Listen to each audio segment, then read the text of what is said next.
কিরে, তোরা দুজনে কেমন আছিস? এই সুনিতা, প্রিয়া, তোরা তাহলে কবে আসছিস বল? তোরা দুজনে যেদিন যাওয়ার কথা বলবি আমিও সেদিন রেডি, কারণ আমি তো তোদের দুজনের জন্যই অপেক্ষা করছি। আমি একা একা মায়ের বাড়িতে গেলে আমার একদমই ভালো লাগে না, কিন্তু আমরা 3 বোন একসঙ্গে গেলে অনেক মজা হয়। হ্যাঁ সুনিতা, তুই কিন্তু কথাটা একদম ঠিক বলেছিস।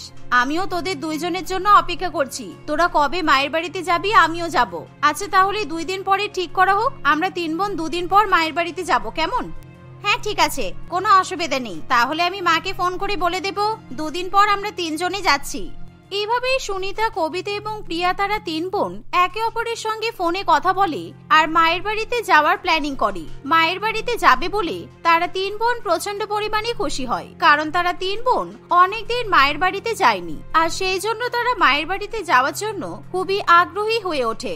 আর তার চেয়েও বড় কথা, বিয়ের পর থেকে 3 বোন এতদিন পর্যন্ত শুধুমাত্র ফোনেই কথা বলে এসেছে। তারা বিয়ের পরে কখনোই একে অপরের বাড়িতে যায়নি, তাই তারা বনে বনে একসঙ্গে দেখা করার জন্য অপেক্ষায় ছিল। আর দেখতে দেখতে 2 দিন কাটে আর 3 বোন নিজেদের মায়ের বাড়িতে গিয়ে হাজির হয়। দরজা খুলতেই তাদের মা বিলকিস দেবী 3 মেয়েকে দেখে খুবই খুশি হয়। এ আমি সকাল সকাল কি দেখছি, আমার 3 মেয়ে আজকে একসঙ্গে এসেছে। বাবা, আয় আয় ভেতরে আয়। সত্যি তোদের 3 জনকে দেখে আমি অনেক খুশি হয়েছি, কারণ তোরা 3 জনই এরকম একসঙ্গে কখনোই আসিসনি। তোরা তো সব আলাদা আলাদা করেই আসিস। হ্যাঁ মা, তাই জন্যই তো আজকে একসঙ্গে এলাম।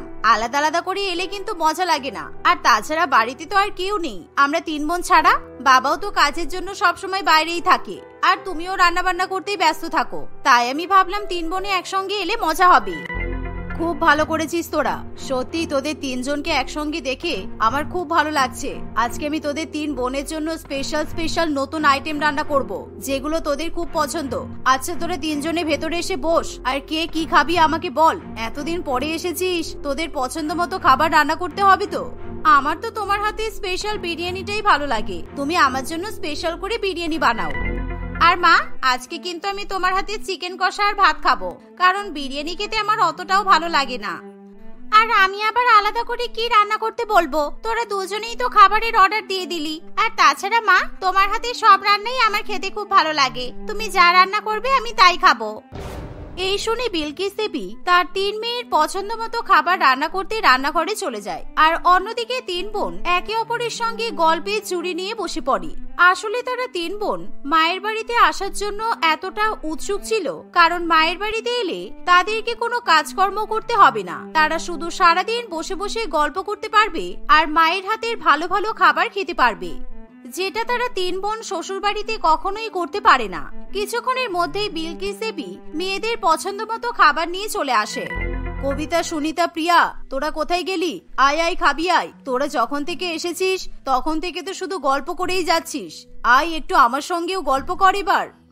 এতদিন পর আমাদের 3 বোনের দেখা হয়েছে, আর গল্প করব না সেটা কি করে হতে পারে? আর তোমার সঙ্গেও তো গল্প করব। তুমি রান্না করছিলে বলে আমরা তোমাকে আর বিরক্ত করলাম না। আচ্ছা ঠিক আছে, এবার তোরা খাবারটা খেয়ে নে, তারপর না হয় আবার গল্প হবে। এই বলে বিলকিস দেবী তার 3 মেয়েকে তাদের পছন্দ মতো খাবার পরিবেশন করে খাওয়ায়। আর সেই রান্না খেয়ে 3 মেয়ে নিজেদের মায়ের অনেক প্রশংসা করে। এভাবেই দেখতে দেখতে কিছুদিন কাটে। আর মায়ের বাড়িতে আসার পর থেকে 3 বোন তাদের মায়ের হাতে হাতে কোনো কাজ করে না, আর নাইবা তারা তাদের মায়ের সঙ্গে কোনো কথা বলে। তারা 3 বোন সবসময় নিজেদের মধ্যে গল্প গুজব করতে ব্যস্ত থাকে, কখনো বা ফোনেও তারা বন্ধু বান্ধবদের সঙ্গে কথা বলে। আর এমনকি তাদের ইচ্ছে হলে হুটহাট তারা 3 বোন একসঙ্গে ঘুরতে চলে যায়। আর তারা একেবারে ভুলেই যায় যে তারা এখন বিবাহিত, কারণ বিয়ের আগে তারা 3 বোন যেভাবে মজা করত তারা সেরকম ভাবেই জীবন কাটাতে থাকে। কিরে, এত রাতে তোরা কোথায় বেরোচ্ছিস? এখন কটা বাজে দেখেছিস? তোরা যে এত রাতে বাড়ি থেকে বেরোচ্ছিস, তোদের শ্বশুর বাড়ির লোকেরা যদি জানে তাহলে ওরা কতটা রেগে যাবে বলতো? রাত 10টা বাজে, তোদের মনে আছে তো তোদের বিয়ে হয়ে গেছে? আমরা তো সেই জন্যই এখানে এসেছি মা, যাতে আমরা আবার নিজেদের মনের মতো করে চলতে পারি। শ্বশুর বাড়িতে থাকলে আমরা তো নিজের মতো চলতেই পারি না, সবসময় রান্না বান্না করো, বাড়ির কাজ করো, একেবারে কাজের মেয়ের মতো জীবন কাটাতে হয়। এই তাই না বল সুনিতা? হ্যাঁ মা, দিদি একদম ঠিক বলেছে। অত বড় বাড়ি আর বাড়ির অত সদস্য, সবার জন্য তো আমি একাই রান্না করি, আর কেউ আমাকে সাহায্য করে না। আর তারপর যে যার নিজেদের মতো ঘুরে বেড়াই, আমি তো বাড়ির বাইরে বেরোনোর সুযোগও পাই না। তা যা বলেছিস। আর মা, তুমি চিন্তা করো না, আমরা কিছুক্ষণ পরে চলে আসবো। আমরা একটু নাইট ক্লাবে যাচ্ছি মজা করতে। এই বলে কবিতা, সুনিতা এবং প্রিয়া 3 বোন নাইট ক্লাবে চলে যায়। আর সেদিন তারা 3 বোন খুবই আনন্দ করে। অন্যদিকে তাদের 3 বোনের স্বামী এবং শ্বশুরবাড়ির লোকেরা প্রচন্ড পরিমাণে অসুবিধায় পড়ে, কারণ তাদের 3 জনের শ্বশুরবাড়িতেই কোনো কাজের লোক ছিল না। তাই তাদের শাশুড়ি মায়েদেরই বাড়িতে এখন রান্না বান্না করতে হয়। তাই একদিন কবিতার শাশুড়ি মা কবিতাকে ফোন করে বাড়িতে ফিরে যাওয়ার কথা বলে। মা, এখন তো আমি যেতে পারবো না। আসলে এখন আমার মায়ের শরীরটা খুব খারাপ, তাই আমি এখানে রান্না বান্না করছি আর আমার বাকি 2 বোন মায়ের দেখাশোনা করছে। ও আচ্ছা আচ্ছা, কিন্তু তোমার মা আবার কবে অসুস্থ হলো? আমরা তো কেউ এটা শুনিনি, তুমিও তো আমাদেরকে কিছু বলনি। ঠিক আছে, তোমার মায়ের শরীর ঠিক হলে তুমি চলে এসো। এই বলে কবিতার শাশুড়ি ফোন রেখে দেয়। আর কবিতা ফোন রাখা মাত্রই প্রচন্ড জোরে জোরে হাসতে থাকে। শাশুড়ি মাকে এভাবে বোকা বানিয়ে কবিতা প্রচন্ড পরিমাণে খুশি হয়। অন্যদিকে কবিতার 2 বোনও তাদের শ্বশুরবাড়ির লোকেদেরকে বিভিন্ন রকম মিথ্যা কথা বলে দেয়, যাতে তাদেরকেও এখন শ্বশুরবাড়িতে যেতে না হয়। এভাবেই সময় কাটতে থাকে। একদিন 3 বোনের বাবা কমলেশ বাবু বলে, আচ্ছা কবিতা, সুনিতা, প্রিয়া, দেখ তোদের 3 বোনকে একটা কথা বলছি, দয়া করে আমার কথাটা ভুল বুঝিস না। তোদের যে যা শ্বশুর বাড়িতে রয়েছে, তোরা এতদিন এখানে আছিস, আমি কিন্তু ব্যাপারটা বুঝতে পারলাম না। শ্বশুর বাড়িতে কোনো ঝগড়া হয়নি তো তোদের? বাবা, আমরা কি আমাদের নিজেদের বাড়িতে একটু ঘুরতেও আসতে পারবো না? এতদিন আছি বলে তুমি আমাদেরকে এভাবে বলছো? ঠিক আছে, আমরা তাহলে কালকেই চলে যাব। আরে না রে মা, আমি ওইভাবে বলতে চাইনি। দেখলি তো, তোরা আমাকে ভুলই বুঝলি। আমি সেই জন্যই তোদের এতদিন কিছু বলিনি। আমি তো শুধু তোদেরকে জিজ্ঞাসা করছি যে তোদের শ্বশুর বাড়িতে কিছু হয়েছে নাকি। না না বাবা, আমাদের শ্বশুর বাড়িতে আবার কি হবে? আমরা তো ঠিকই আছি। আর আমরা একটু এখানে নিজেদের মতো মজা করতে পারছি বলে তাই এখানে থাকতে ভালো লাগছে। কিছুদিন পর তো সেই শ্বশুর বাড়িতেই ফিরে যাব, বলো। এইভাবে কবিতা তার বাবাকেও বুঝিয়ে দেয়। কিন্তু দেখতে দেখতে আরো কিছুদিন কাটে, তবুও 3 বোন কিছুতেই শ্বশুর বাড়িতে যেতে চায় না। কারণ তারা খুব ভালো করেই জানে শ্বশুর বাড়িতে যাওয়া মানে তাদেরকে আবার বাড়ির কাজকর্মে লেগে পড়তে হবে। আর সকাল থেকে রাত পর্যন্ত তাদেরকে একইভাবে পরিশ্রম করতে হবে। তাই তারা 3 বোন শ্বশুর বাড়িতে না গিয়ে নিজেদের মায়ের বাড়িতে আরামেই দিন কাটাতে থাকে।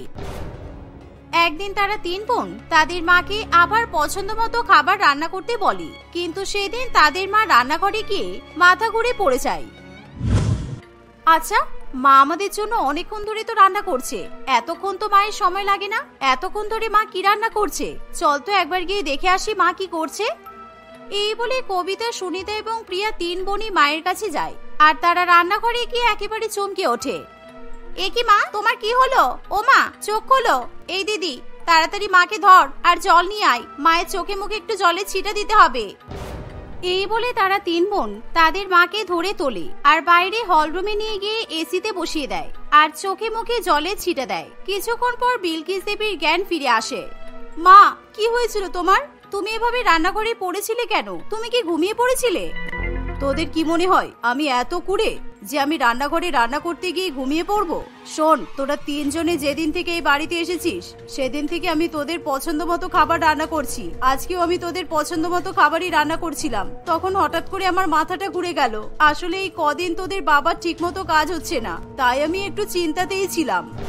বাবার কাজ হচ্ছে না, তুমি আমাদেরকে সেই ব্যাপারে তো বলতে পারতে। আচ্ছা ঠিক আছে, এবার থেকে তোমাকে আর আমাদের জন্য ভালো ভালো খাবার রান্না করতে হবে না, ভাত, ডাল, শাকসবজি এসব রান্না করলেই হবে। না রে মা, তোরা তো কয়েকদিনের জন্যই এসেছিস, আবার কিছুদিন পর নিজেদের বাড়িতে ফিরে যাবি, তাই তোদের একটু ভালো ভালো খাবার রান্না করে না খাওয়াতে পারলে হয়?